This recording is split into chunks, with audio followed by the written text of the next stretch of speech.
One of the key ideas in Epictetus's Stoic philosophy is a fundamental distinction between what is in our power and all those other things that are actually not in our power. Now, in the Greek, the term is just epumon and ukepumon, which literally means something more like is something concerning us and something not concerning us, or is up to us or is not up to us. But it gets translated as in our power because it's what we actually have a capacity to determine, not just to intervene in, but to actually make be the way it's going to be. That's what to determine something means. We have control, another way of putting it, we have control over certain things, and we lack control over other things. Epictetus thinks that most of us have got things mixed up, and that's part of why we end up being affected by external events much more than we need to be. And we also don't pay attention to what's interior to us, what most belongs to us. He criticizes people, for example, for paying all sorts of attention to their houses and bodies and who's doing what in the neighborhood, but not paying attention to the development of their own character and working out the resources that they're going to need to deal with adversity, to have some sort of resilience, as it's called these days. So the discourses actually begin with a chapter called Of the Things Which Are in Our Power and Not in Our Power.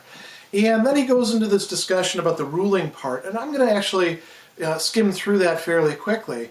I want to get you to have a flavor of the sort of things that he's talking about before we start looking at this table and this diagram and some of the implications from it. So he says,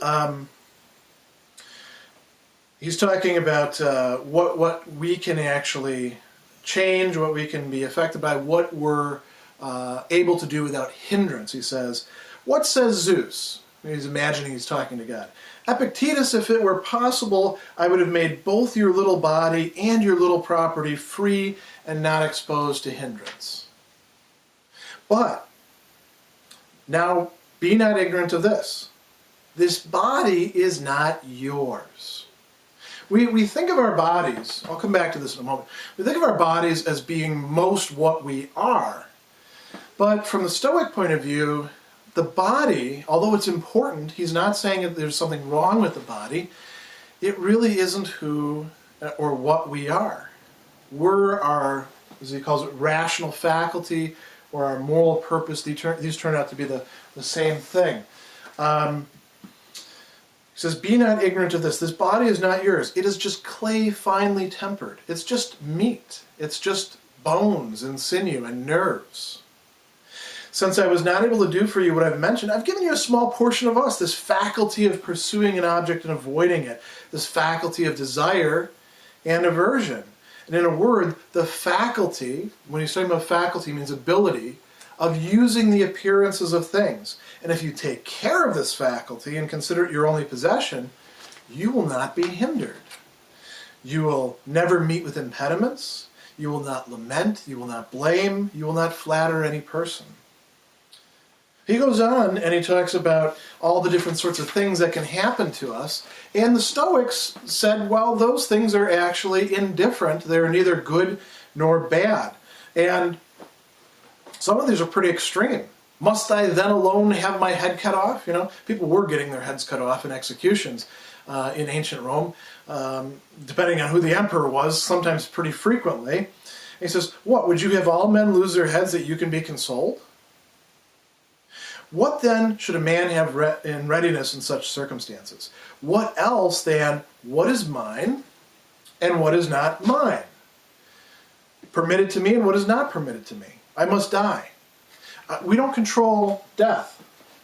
As a matter of fact, you can say, well, I have some control over, whether I eat too much or if I exercise or stuff like that. You can still get hit by the bus. You don't control whether you're going to die. All you actually have control over is how you approach it. Do you let it bother you ahead of time? Do you let it produce anxiety for you? Do you let the fear of death get you to do things that you shouldn't do because it goes against your duties? So he says, this is to have studied what a man ought to study, to have made desire, aversion, free from hindrance, and free from all a man would avoid. I must die, if now I'm ready to die. If after a short time I now dine because it's the dinner hour, after that I will die. How? Like a person who gives up what belongs to another. So this is a good opportunity now to talk about that which isn't in our power. Epictetus labels a whole bunch of things that are not actually in our power. The body is one of them. We do have some control. You know, do I wear this jacket today, or do I wear a different jacket? Do I wear a tie or not? Do I put my hair back or let it hang down? Okay, those are in our control. But you know, if my hair starts to fall out, fortunately hasn't been a problem for me, but it is for many of my contemporaries. If my hair starts to fall out, there's not an awful lot I can do about that. I'm posed with other choices. I can say, should I get hair plugs, or get in, you know, the hair club for men, or things like that. But you know, I can't make my scalp be something other than it actually is. If I have something, you know, lying in my gene pool that's going to kill me at 46, that's going to happen. That's the way the Stoics look at this sort of thing. Externals, things that are outside of us that are also outside of our body, like money or possessions, power, reputation. All those things are outside of us, and we take them as being part of who we are. I'll give you an example that's very contemporary. I just screwed up my Mac today. I was working for our class, and I spilled coffee on the desk and did something to it, and now, you know, what does that feel like for somebody like me who does so much work on the computer? After you get over the shame and embarrassment of having screwed up a piece of equipment, I feel like all those files, you know, that I've invested so much time and work and labor and thought into, including some for this class, as if they've just been stolen from me or destroyed or taken. And I don't even know that's the case. Things are backed up on an external hard drive. It's really silly for me to get upset about that. Those are not what I am. But it's so easy for us to identify ourselves with things that aren't really us. Could be one's money, your bank accounts, your earning potential, your current income, the stocks that you have. Could be a position of power, of influence. A lot of us identify ourselves with our jobs. That one actually, that's so important in our society that I should put it on the chalkboard. What Epictetus calls appearances, or phantasia in the Greek, things that appear to us, we don't control those either. We control how we interpret them. We control how we react to them, what we allow them to do to us, but we don't actually control those appearances. And some of those are just purely sensory. Some of those are sort of inferences about the situation that we jump to fairly quickly because, you know, that's the kind of thing that we are. But we don't control those. And so he counsels that one of the things that we need to do is learn how to put a strict line between these. Not to see ourselves as intruding over here, or even entirely over here, but to see ourselves as being on this side. Let's look at a few other passages where he talks about this. In chapter 13 of book 2, he talks about anxiety, and he says, we're anxious about our poor body, our little property, about the will of Caesar, about what other people are going to do. But we're not anxious about things internal. Why not? Well, he's got this wonderful discussion here. He says, when I see a man anxious, I ask, what does this man actually want? If he didn't want something which is not in his power, how could he be anxious? So the question is, you know, our desires and aversions, also our opinions and our judgments, they go out to things that are not actually in our power. When we do that, then there's a part of us that realizes, hey, I don't actually have control over this stuff. And so one of the possibilities is feeling anxiety over these sorts of things. So he says, a lute player, so imagine a guitarist for us, when he is singing by himself has no anxiety. But when he enters the theater, he is anxious even if he has a good voice and plays well on the lute. For he not only wishes to sing well, but also to obtain applause. But this is not in his power. Think, for example, about something that's a little bit more mundane with respect to music. How many of you sing to yourself? Maybe you play an instrument along with it. I actually play the banjo and sing to myself. Now, how many of you put those songs that you do into iTunes or on YouTube? Why don't you? You might say, well, I'm not good enough. What does that actually mean? You're good enough to sing to yourself. You're good enough to make music that you actually enjoy on your own when it's something within your power. What's not up to you? How other people interpret it. And if what you desire is to have other people interpret it a certain way, Epictetus says it at a number of different points, you're actually placing yourself within the power of those other people. You're selling your happiness to them, and they may not deliver. It's very frequent that they may not even know what you've put into it, and they may not applaud when you need it because they don't even know that you desire it. Or they may be envious of you, or they may be distracted, or we could go up with a whole bunch of other ors. He goes on and he says,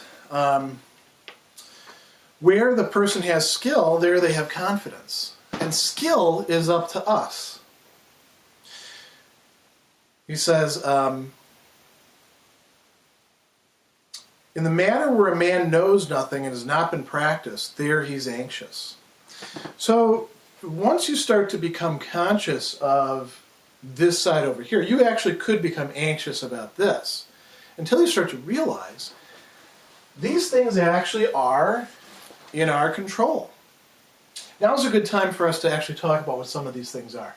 I'm going to talk a little bit later in another video specifically about this notion of the rational faculty and moral purpose, but I want to give you a little thumbnail sketch of that right now. Epictetus says we have the capacity to reason, and that's what sets us apart from the other animals, and that's what makes us like the gods or God. That little bit of rationality within us. And rationality means not only being able to say things about the things over here, the rational faculty, like he says, is the one faculty that can actually look at itself. This is what we call reflexivity. Reflexivity means the capacity for being able to take a position on itself. So the rational faculty is able to look at itself and say, wow, you're not as rational as you ought to be, or what does it mean to be rational? There's a reflexivity involved there. Moral purpose is the term that we use to translate proairesis. Another term that we use is faculty of will or faculty of choice. That also is reflexive. As it turns out, for Epictetus, these are actually going to be, if not the same thing, almost identical to each other, in part because our moral purpose is in large part determined by how we see things, how we choose to see things. There's an interconnection between these. But these are able to take a position on themselves. And that's most what you are.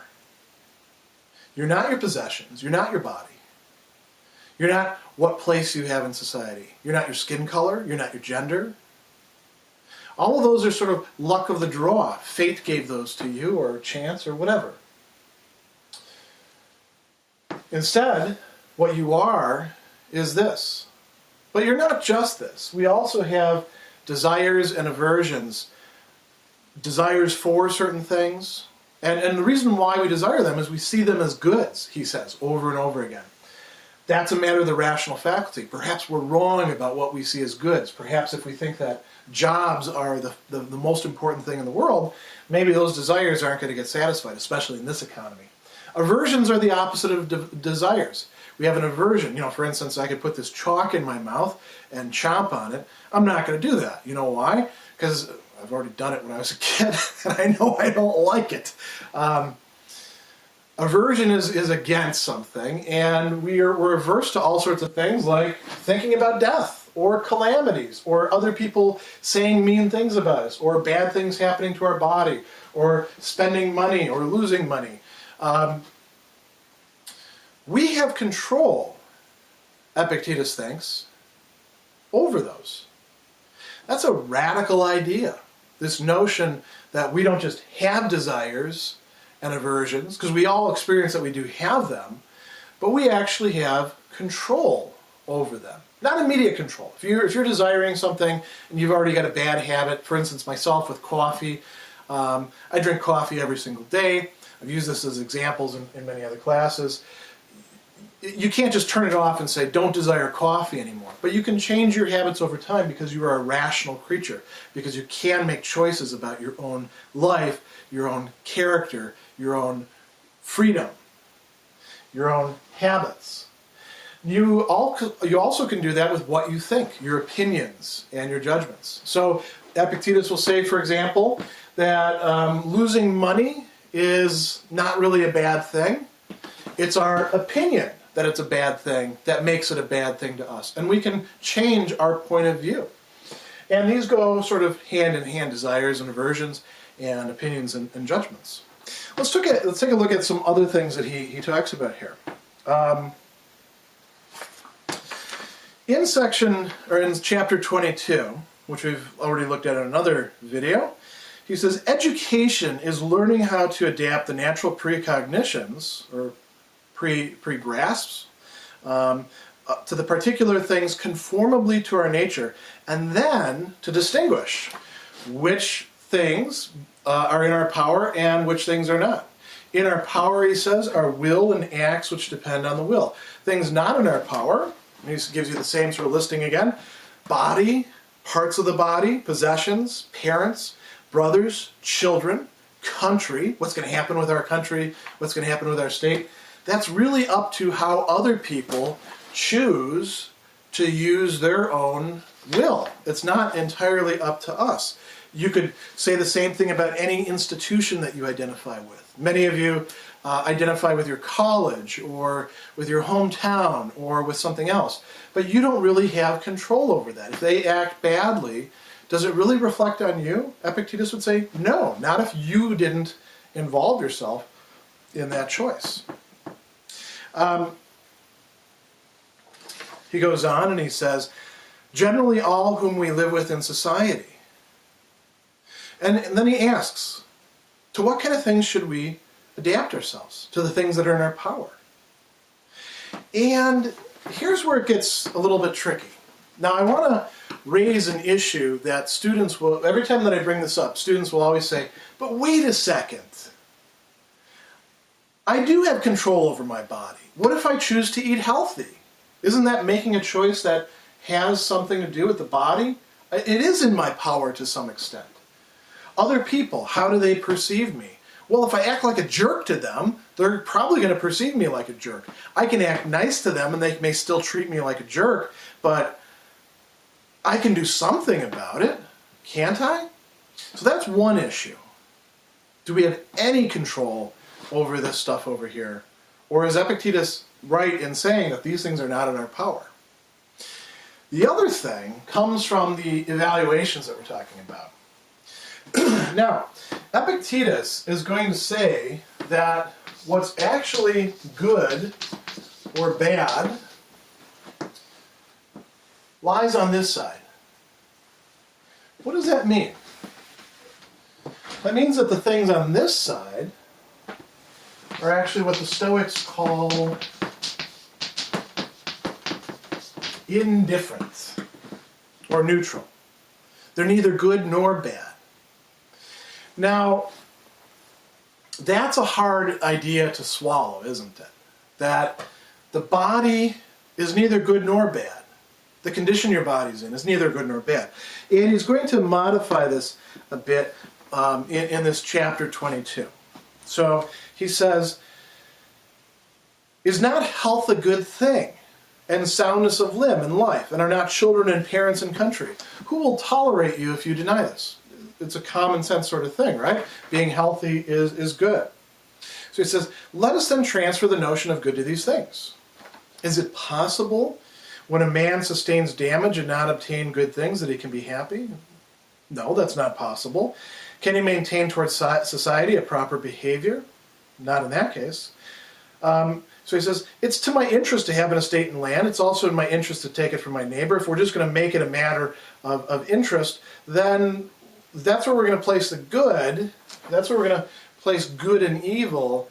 Then this stuff is going to lead us into doing things that we're not really that comfortable with. So what should we say about these things? Are they actually good or bad? It's good to have health, but health is not in itself the good.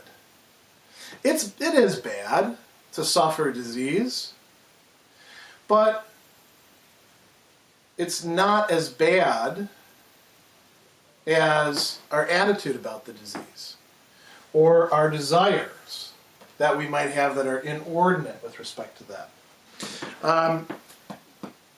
Let's talk now about whether we actually do have any measure of control.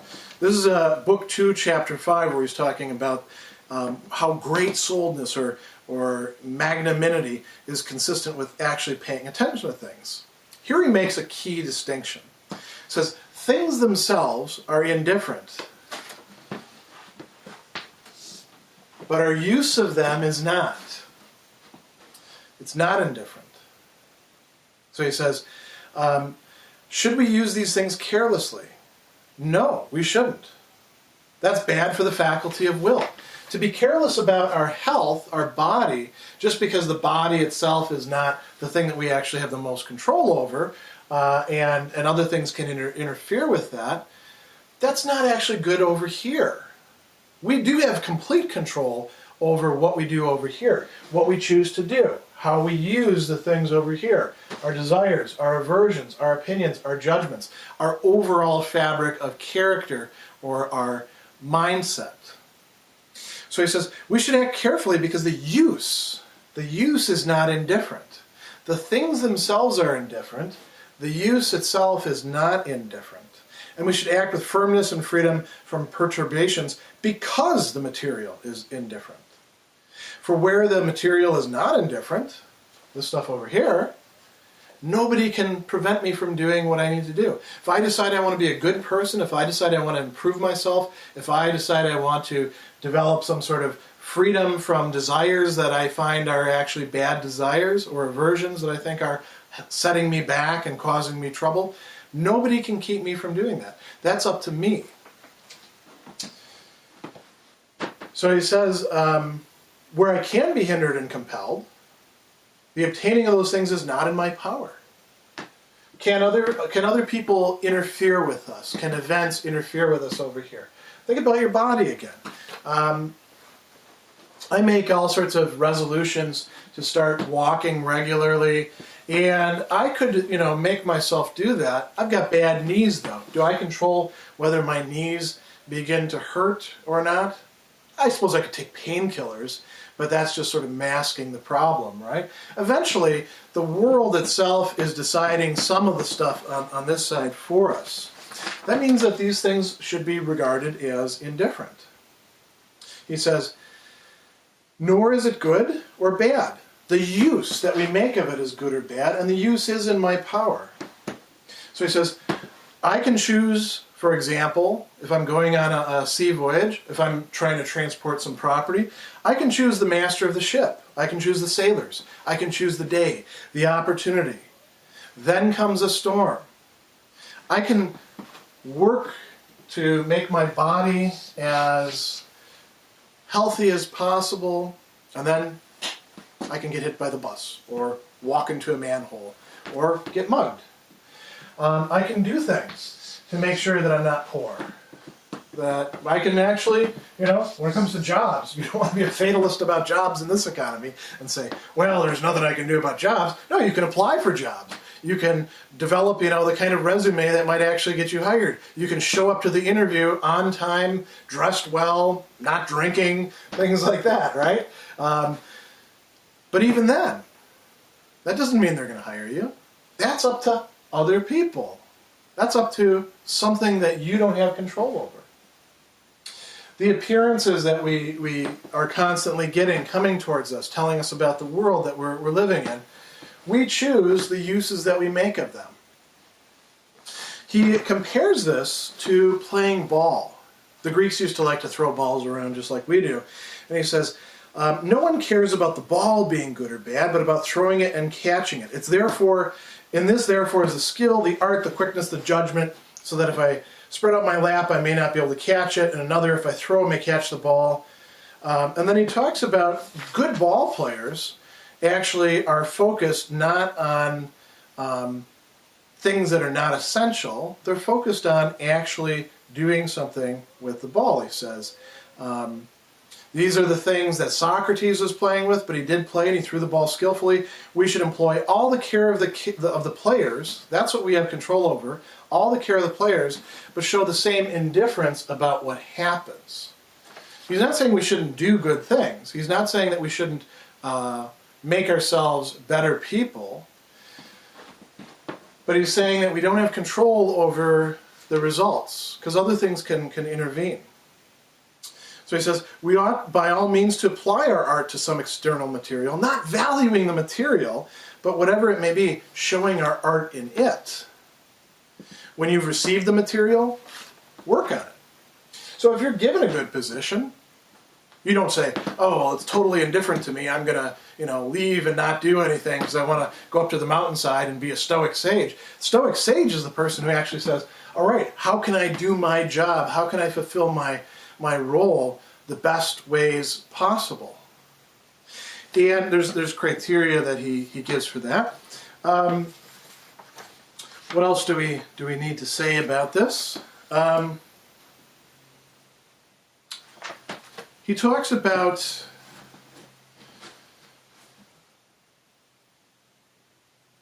this over here and the ability to focus on that as itself being what is most good for us.